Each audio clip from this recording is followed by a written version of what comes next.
जर तुम्हालाही अशी काजूची भाजी बनवायची असेल तर हा व्हिडिओ नक्की बघा.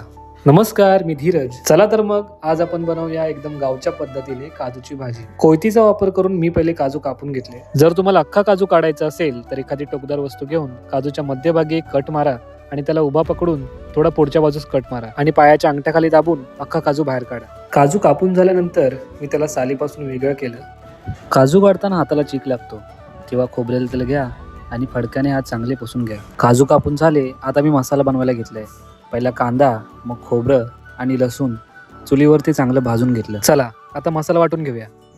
मी मसाला मिक्सरवरती न वाटता पाट्यावरती वाटणार आहे. जेव्हापासून हे मिक्सर आलेत ना तेव्हापासून हा पाट्या गायब होत चाललाय.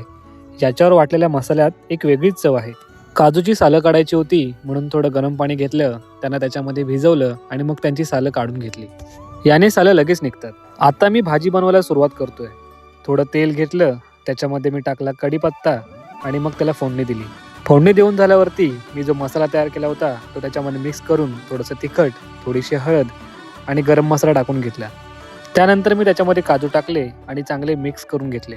काजू चांगले मिक्स झाल्यानंतर मी त्याच्यामध्ये थोडंसं पाणी ओतून घेतलं. पाणी ओतून झाल्यानंतर मी थोडासा वरून चिकन मसाला टाकला. मसाला टाकून झाल्यानंतर मी थोडंसं चवीनुसार मीठ टाकून घेतलं आणि मग शेवटला कोथिंबीर टाकली. आता भाजीची सर्व प्रोसेस तर झाली आहे. आता तिला शिजायला देऊया आणि तोपर्यंत भाकरी भाजून घेऊया.